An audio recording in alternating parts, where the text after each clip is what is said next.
Hey there, fixers. So today we are working on a 2018 GMC Sierra. This is how to reset the oil life. So you got these buttons right here, and it could be in anywhere. It could be there. It could be there.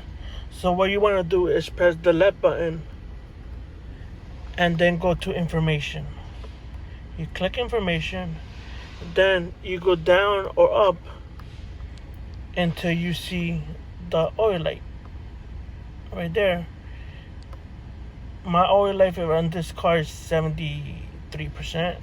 So you want to click the right button and it's gonna say reset. You press yes, and there you go. That's how you do it.